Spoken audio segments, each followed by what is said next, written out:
आमाच्या विशेष बुलेटिनमध्ये आपलं स्वागत आहे. पाहूया विशेष बातमी. मीरा भाईंदरमध्ये राजकीय वातावरण पुन्हा तापलं असून मनसे नेते अविनाश जाधव यांनी वकील गुणरत्न सदावर्ते यांच्यावर जोरदार टीका केली आहे. जाधव यांनी थेट आव्हान देत म्हटलं की सदावर्ते यांनी मीरा भाईंदरमध्ये येऊन दाखवावं. त्यांनी पुढे आरोप केला की सदावर्ते हे नेहमी पोलिसांच्या कडेकोट बंदोबस्तात फिरतात. योग्य वेळी त्यांना प्रसाद दिला जाईल असा इशाराही जाधव यांनी दिलाय.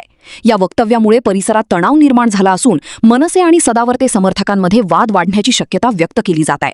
तो जर एका बापाची औलाद असेल तर त्यांनी 4 तारखेला मीरा भाईंदरमध्ये यावं. त्याचं चॅलेंज मी स्वीकारलं. मराठी सक्तीच्या वरून सांगितलं की 15 लाख रिक्षावाले आंदोलन कुठून आले 15 लाख? अहो, मी काल अधिकृत RTO कडनं आकडा घेतला तर आपल्या MMR रिजनमध्ये 4,10,000 रिक्षा आहेत. कुठून आले? दुसरी गोष्ट, यातले 65% रिक्षावाले हे मराठी आहेत. मुंबईतला काही भाग सोडला आणि ठाणे शहर किंवा मीरा भाईंदरमधला काही भाग सोडला तर बाकीच्या संपूर्ण कल्याण, डोंबिवली, ठाणे या भागामध्ये प्रचंड मोठ्या प्रमाणात मराठी रिक्षावाले आहेत. 65% वरती रिक्षावाले मराठी आहेत आणि बऱ्यापैकी जे भैया रिक्षा चालवतात त्याचं परमिट मराठी माणसाचं आहे. कुठून आला हा आकडा 15,000 आणि 4 लाख, 15 लाख आणि 4 लाख? हे सगळं आकडे हे महाराष्ट्रातलं वातावरण खराब करण्यासाठी आहे. महाराष्ट्रामध्ये आमची ताकद खूप जास्त आहे. 15 लाख आकडा सांगून आमची महाराष्ट्रात खूप मोठे ताकद आहे दाखवण्याचा प्रयत्न केला. खरं तर महाराष्ट्रामध्ये सगळ्यात जास्त मोठ्या संख्येने रिक्षाचालक हे मराठी आहेत. तुम्ही पाहिजेल तर तुमच्यापैकी अनेक पत्रकारांनी मागच्या 4 दिवसात आमच्या अनेक मराठी रिक्षाचालकांच्या बाईट घेतलेल्या आहेत. तुम्ही त्यांना ऐका.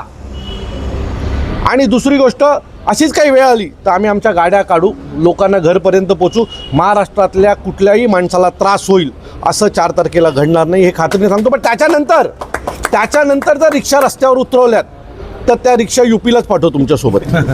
आले तर मनसैनिकांवरती काल गुन्हे दाखल झाले, काय सांगाल? मला असं वाटतं की कालची जी घटना आहे, सदावर्ते नावाचा एक तुकार माणूस हा स्वतःच्या प्रसिद्धीसाठी प्रत्येक ठिकाणी जातो. मराठी भाषेबद्दल, मराठी नेत्यांबद्दल सतत वाईट बोलत असतो.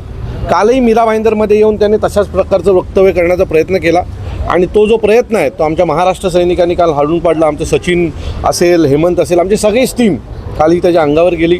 ज्या पद्धतीने पोलिसांनी आमच्या मुलांना काल दाबण्यात आलं, गळे दाबण्यात आले, सो या सगळ्याचा विरोध करण्यासाठी मी आज पोलीस स्टेशनला आलेलो आहे. खरं तर महाराष्ट्र शासनाने किंवा गृह खात्यानेच सदावर्तेला सूचना दिल्या पाहिजेत. ह्या गोष्टी घडतात का? तो कारण नसताना, म्हणजे कुठलाही विषय असो, सदावर्ते आम्हाला मध्ये आणतो, मराठी भाषेला मध्ये आणतो, सतत भाषेच्या विरोधात काम करत असतो आणि तो या सगळ्या गोष्टी, त्याला मिळालेलं संरक्षण याचा गैरफायदा घेऊन खूप जोरजोरात बोलण्याचं काम करतो. आमची गृह खात्याला आणि माननीय गृहमंत्र्यांना विनंती आहे की सदावर्तेला आवर घाला, नाहीतर सदावर्तेला आता आमचा जो काही पेशन्स आहे तो संपायची वेळ आलेली आहे. एक दिवस येईल की सदावर्तेला रस्त्याने कपड्याशिवाय फिरवलं जाईल, एवढं नक्की. काल तो काय मागणी आहे? आमची मागणी आहे की काल तो जो काही बडबडत होता, खरं तर तो दारू पिऊन बडबडतो की काय कळत नाही. कारण ज्या पद्धतीने काल तो ओरडत होता, बडबडत होता, वकील होता की कोण होता कळत नाही. मला असं वाटतं की ज्या प्रकारे त्याचं बिहेवियर आहे आणि जो तिथे तो बडबडत होता त्याच्या विरोधात देखील आम्ही आता तक्रार केलेली आहे आणि त्याच्यावर गुन्हा दाखल झाला पाहिजे अशी मागणी आम्ही आता नवघर पोलीस स्टेशनला केलेली आहे. अपेक्षित आहे की आज संध्याकाळपर्यंत याच्या बाबतीत योग्य ती कारवाई होईल. नाही झाली तर सदावर्तेला आम्ही धोपटल्याशिवाय राहणार नाही. सतत सन्माननीय साहेबांच्या विरोधात बोलणं, आम्ही तर आमच्या पक्षाकडनं एकही माणूस त्याच्याबद्दल समोरून बोलायला जात नाही. तो दरवेळेला काय घडलं की सुरुवात सन्माननीय साहेबांपासून करतो, मराठी भाषेपासून करतो आणि हे जाणून बुजून तो आम्हाला भडकवण्याचा प्रयत्न करतोय.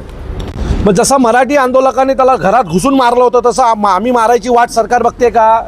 सरकार त्याला समज का नाही देत आहे? का जाणून बुजून आमच्या अंगावर? त्याला अपेक्षित काय आहे की आम्ही भर रस्त्यात त्याला कपडे काढून मारावं, हे त्याला अपेक्षित आहे का? आमचा एकही नेता, एकही कार्यकर्ता सदावर्तेच्या बाबतीत नावही समोर न घेत नाही, पण हा सतत सन्माननीय साहेबांबद्दल, मराठी भाषेबद्दल जे काय बोलायचं काम करतोय हे त्याला आम्ही घरात घुसून मारावं या दृष्टीने त्याचा प्रयत्न आहे. म्हणजे आणखी 4 पोलीसवाले त्याला संरक्षणाला मिळतील असं काय त्याचा प्रयत्न आहे की काय? हा आमच्या मनात आलेला प्रश्न आहे. मी पुन्हा गृह खात्याला विनंती करतो की या सदावर्तेला आवर घाला. हा आम्ही त्याच्या अंगावर न जाता सतत सन्माननीय राजसाहेबांचं नाव घेऊन महाराष्ट्रामध्ये वातावरण खराब करण्याचं काम करतोय. जर गृह खाता याला समज देणार नसेल तर आम्ही कायदा हातात घेऊ आणि आमची लाताबुक्क्याची भाषा जी आहे ती त्याला समजावून सांगू. आमा चॅनलला लाईक करा, बातमीला शेअर करा, सबस्क्राईब फॉलो करायला विसरू नका.